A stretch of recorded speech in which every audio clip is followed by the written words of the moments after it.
entitled Habit. Habit. And I have some wonderful words here from people that have studied habit and understand habit, and also just some practical common sense ideas about habit. The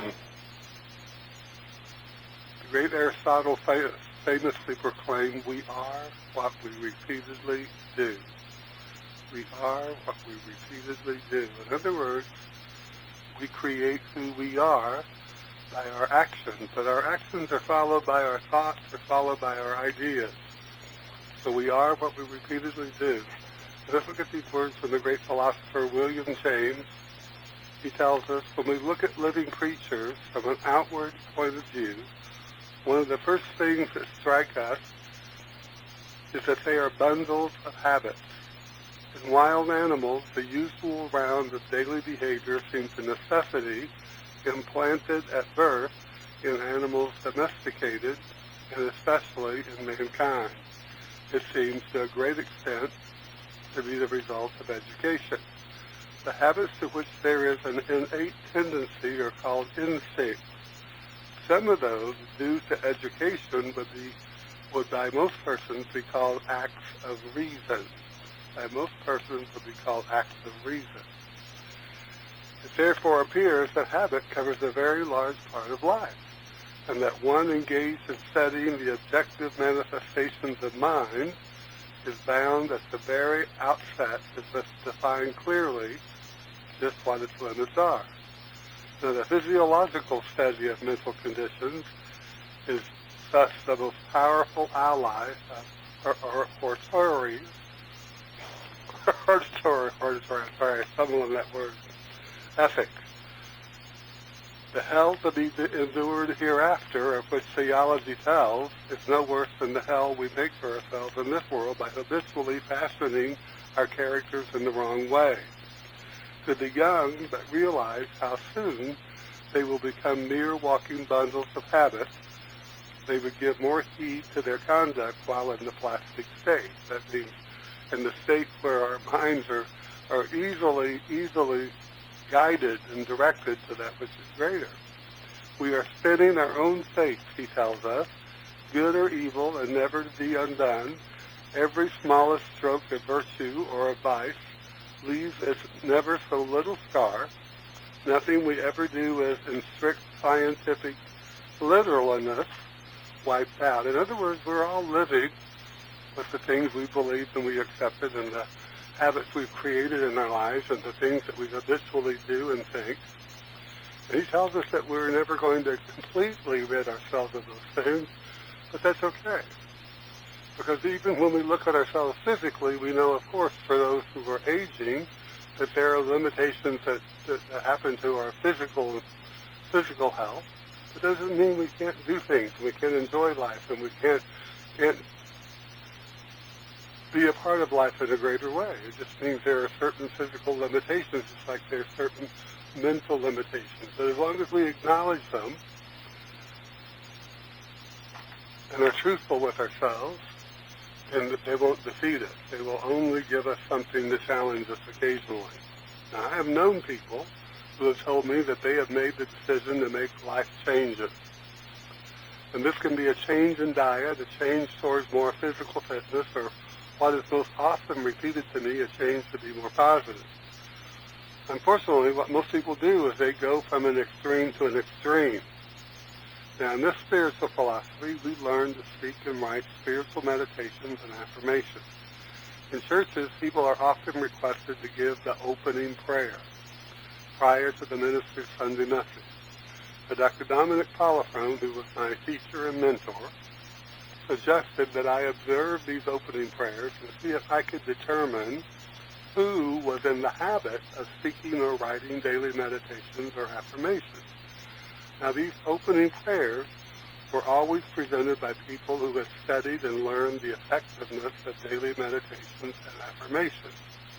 In other words, they knew that there was value in creating this habit of doing these things every day, of putting these affirmations and meditations in their mind to offset anything from the world that they live in, from creating some discord in their thinking. But surprisingly, very few display the confidence someone has when speaking or writing daily affirmations and meditation. They knew there was value in doing so, great value actually, to like the people who struggled with a new diet or spent a week or two doing Pilates, doing that which they knew was of value had never become a habit with them, and it showed, and too often, glaringly so. So when we think about habit, we don't want to think about, because a lot of people, that, when they think about a habit, they think about a bad habit, or they think about something that's tiresome, that they do the same thing over and over again. But there's a lot of things that are habitual that we can practice in our lives that bring us something that's more marvelous and more wonderful than anything we can expect if we just are willing to do it. Remember, we must present the ideas to our mind that are greater than the ideas we presented to our mind in the past if we want something greater in the now and in the future than we've had in the past. That's just the way life works.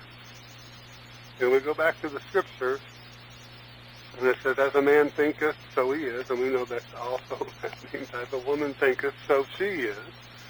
So we know it's those thoughts, those ideas that we think about habitually that hold us in bondage to that which is less than wonderful in our lives. So let's go ahead and look at some more words from the great William James. He writes, most of us feel as if we live habitually with a sort of cloud weighing on us, below our highest notch of clearness and discernment, sureness and reasoning, or firmness in deciding. Compared with what we ought to be, we are only half awake. Our fires are damped, our drafts are checked. We are making use of only a small part of our possible mental and physical resources. Now we know, body, mind, and spirit, that our mental and our physical are connected.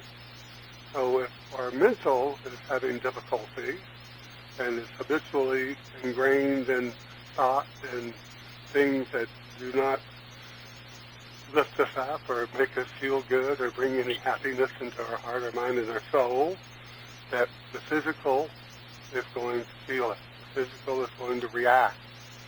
So it's that reaction in the physical, sometimes it gets our attention that there's something going on in the mental that we need to correct.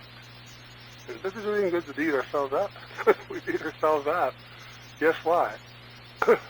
We only make things worse. Today I was driving down the freeway from Palm Springs to Desert Hot Springs, and there was a billboard, Lamar Billboard Company. It's a huge billboard company. We have this one billboard, and all it says, it has no other name on it other than at the very bottom it says Lamar, just like all their billboards do. It says, love yourself. Love yourself. And as I was driving and looking at that sign, I thought, wonder how many people look at that sign and really think about, do they love themselves? How much love do we give ourselves? And a lot of times people are very good at loving other people, giving to other people, being of service to other people, all those things. You even have people telling us that our purpose in life is to serve others. Well, we need to serve ourselves first. We can't serve others if we're not serving ourselves first. We can't love others if we're not loving ourselves first. We can't not give to others unless we give to ourselves first. All this comes back to our mind. And as William James says, compared with what we ought to be, we are only half awake. And I thought, I hope that sign that says, love yourself, big, huge billboard sign, I hope that wakes up a lot of people. I hope it wakes them up to love themselves more. We must present to our mind the image that we want to be. If we want to lose weight, dieting without first having the image of ourselves looking healthy and feeling happy about the way we look is certain to end with few results. The same goes for any new positive idea we have for ourselves. I know people who have joined and paid memberships in health clubs and gyms and never went there for more than a few days. The image we hold in our mind of ourselves is the driver of habit. As William James tells us, for either good or for evil. Or for evil. If we know what evil is just live spelled backwards. It's like living your life upside down. This good or evil, of course, is in most cases based on opinion. Based on opinion. So many people walk around with opinions. So let's have good opinions. Let's have good opinions about other people. Let's have good opinions about the world we live in. There's this strange thing going on in this world. So the world needs our every positive idea. The world needs our every loving idea, every happy thought. It needs it to keep the collective consciousness in check. I read a news article this past week that there is a state in this country that outlaws yoga. Here we are in 2021. They outlaw yoga. And it seems as though the lawmakers of that state see it as evil. It made me wonder if even one of them had ever been to a yoga class. And I thought probably not. But the idea that yoga is evil didn't come into their minds overnight. There was an habitual thought about yoga that made it evil to them. What that thought might be, I wouldn't know. I don't know anybody that thinks that yoga is evil, and most likely they wouldn't know for sure either. Now, I don't do yoga, so I'm not taking up for people who do yoga. I'm not biased in any way. But I know that yoga is not evil. I know that whatever it is that we do to relax our mind and to get in tune with our physical body and get in tune with the fact that and the truth that we're mind, body, and spirit are all connected, it's got to be a good thing. It's got to be a good thing. And I think most of those people that practice yoga are doing it because it is a good thing. It's a healthy thing. Compared with what we ought to be, we are only half awake. Now, that's a powerful thought when you think about it. From William James's words that I included in this message. My hope is that we are more than half awake, however. I don't think half-awake people listen to my radio program. I believe you and me and most everyone is seeking to find a way to be awake to a greater life. Perhaps awake to greater health, awake to greater happiness, awake to greater wealth, awake to greater love. It is keeping the ideas for ourselves alive in our mind through habit that we find our way to realize them. We have the power and the intelligence to discern what ideas are for our good and which ones are not. When we have ideas that we know deep in our soul will give us something greater in life, we must never give up the thought of it. We must never give up the thought of it. One of the things that Emma Curtis Hopkins, one of the great truth teachers from back in the 19th century, she said, persistence is the most important thing we will ever practice. Persistence must become habitual. Just like in the scriptures, it says pray without ceasing. Didn't mean that we're supposed to sit and just pray all day and do nothing else. But what it meant was pray. Pray means to give of ourselves to the world in which we live. To give to ourselves that which is wonderful and glorious. To pray means to ask for, to seek and find, to knock and have the doors open for us. This is the mastermind Jesus is telling us.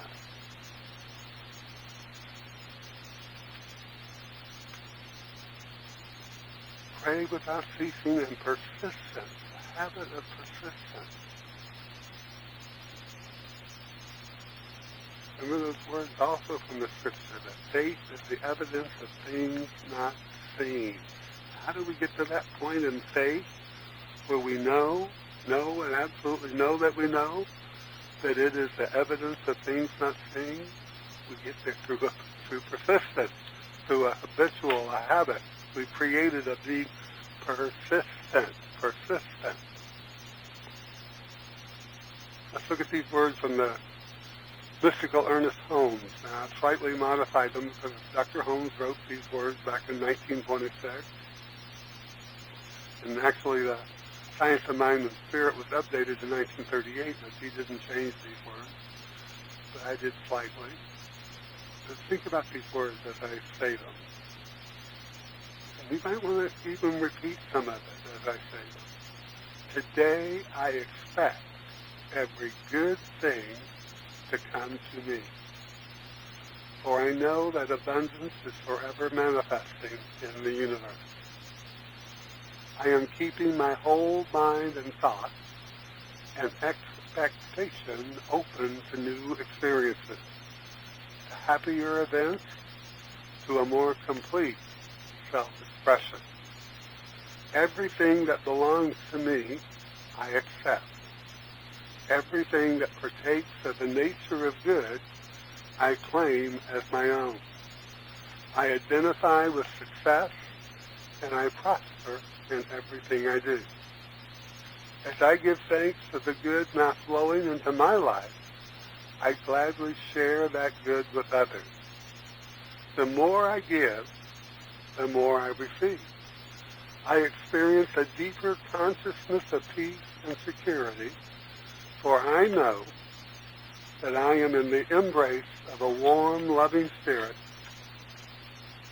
forever seeking an outlet through me. I affirm and I know that I exist in limitless possibility. Think about those words. Think about those words. I'm going to repeat them. Remember, these are from Ernest Holmes, and I slightly modified the words, but I didn't slightly modify the meaning.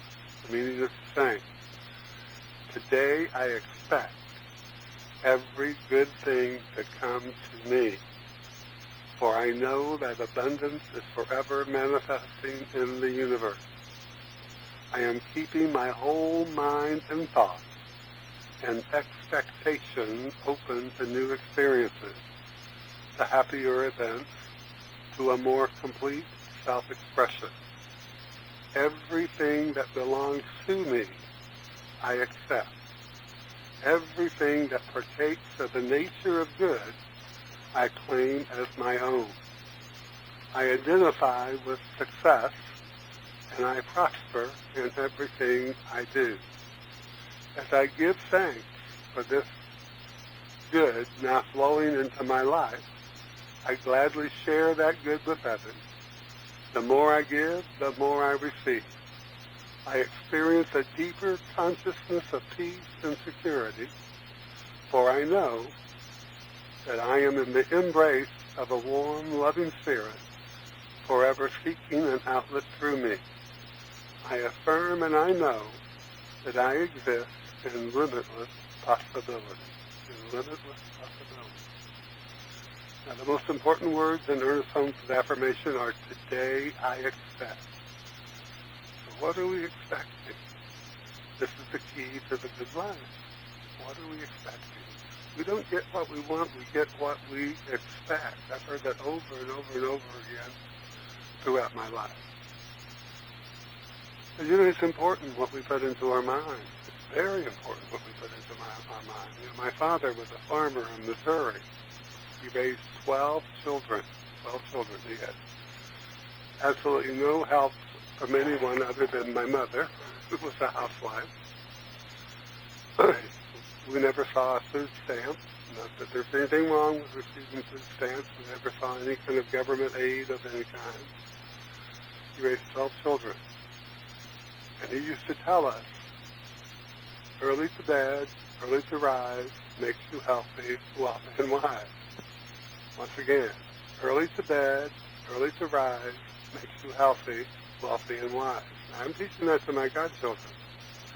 And the reason I'm doing that is because when we put these things in our mind, and we persistently put them in our mind, present them as ideas to our mind, and we're persistent with them, then yes, early to bed and early to rise will make you healthy, wealthy, and wise. Why?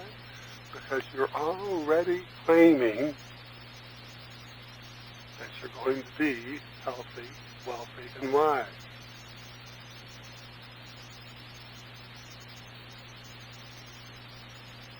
It seems simple, but remember, the universe is simple. Look at gravity. Gravity is so simple. It works the same for everybody.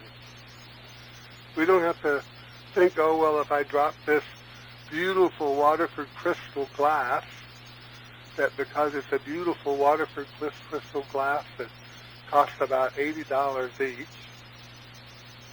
maybe more, that it won't break because it's a beautiful Waterford crystal glass, unlike that cheap little Kmart glass I bought for 59 cents. It won't break. Yes, it will. Everything in the universe is simple. We live in as Dr. Holmes said in wrote in one of his books, we live in a riddle of simplicity. But we really, really spend too much time trying to make it complex. And I think we get that. We get that from all the politicians who are always working to do whatever they can do to get elected, no matter what's going on, or how many times they have to change their mind or backtrack or rethink or do whatever. We become accustomed to it. Let's don't become accustomed to that nonsense. Let's learn to present ideas to our mind that will make our life better, that will make our life something that we get up in the morning, we're blessed to be alive, and we feel that blessing to be alive. Let's put ideas into our mind that make us feel like life is wonderful. That life is good, and life is a joy. Today I expect. Ask yourself, what are you expecting? What do you want to expect tomorrow morning when you get up and you say, today I expect? Let's look at these words from the great Dr. Norman Vincent. He writes, people become really quite remarkable when they start thinking, underline that word thinking in your mind, that they can do things. When they believe in themselves, they have the first secret of success. Early to bed, early to rise makes me healthy, wealthy, and wise. You say that, and you'll learn to believe in yourself in a greater way. You'll learn to believe in what you're doing in a greater way. I promise you. Our happiness depends on the habit of mind we cultivate. This is from Dr. Norman Vincent Peale. So practice happy thinking every day. That's persistent. Cultivate the merry heart. Develop the happiness habit, and life will become a continual feast. Those are wonderful words. But these words are even more wonderful. Believe in yourself. Have faith in your abilities.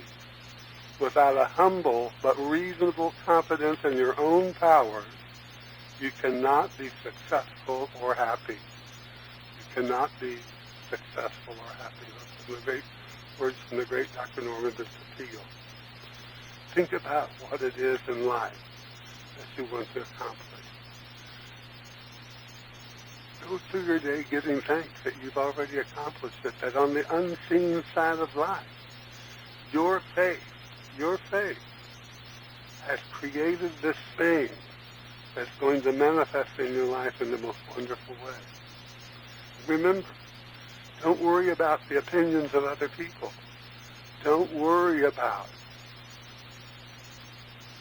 what has happened to you in the past. Remember, facts change, the truth does not. That we're not our conditions. We're not our experiences. We are a limitless possibility of the one spirit, the one life, the one intelligence, the one power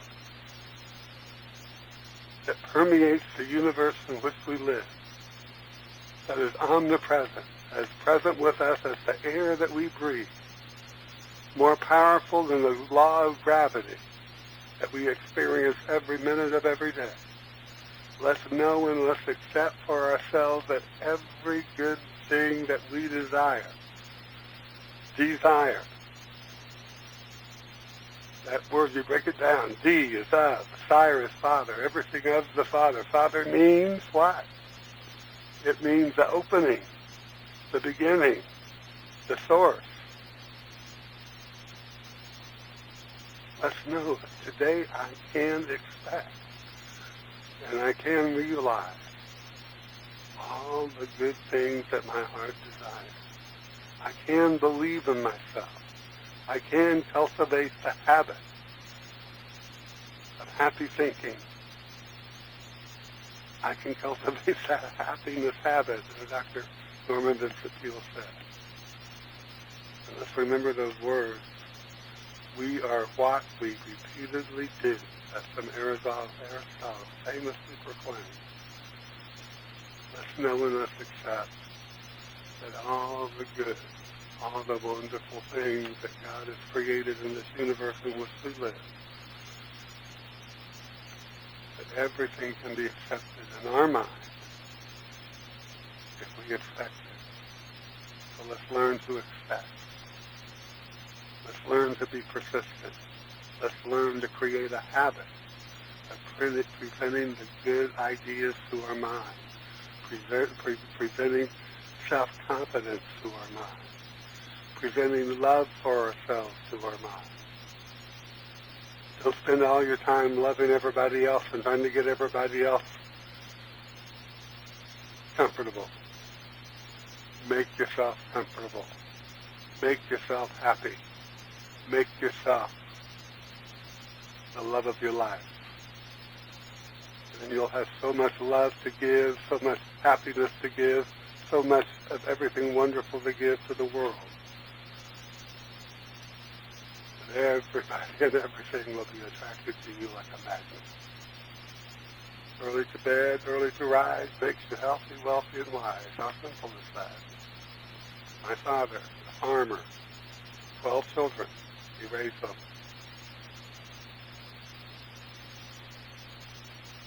I've said those words every day of my life. Every day of my life. We get what we expect. We get what we expect. So let's cultivate the habit of expecting the wonderful. Let's cultivate the habit of believing in ourselves. Let's let the good be so. And so it is. And so it is. Once again, I want to thank you for being with me today. It's been my great pleasure to have you. I am Reverend Dr. Henry Lee Bates, coming to you live from Palm Springs, California. You can visit me on the internet at www.revbates.com. That's revbates.com. You can also visit the Way to a Wonderful Life channel on YouTube by going to the YouTube search box and typing in REVBATES. That's revbates is one word. And you'll find over 500 of my radio messages that you can listen to 24/7. So once again, I want to thank you for listening. God bless you. God bless us all. Let's have a wonderful week. Let's learn to expect our good. Today I expect. Let's say that every day. Today I expect. And we know we're expecting something good. God bless you. God bless you.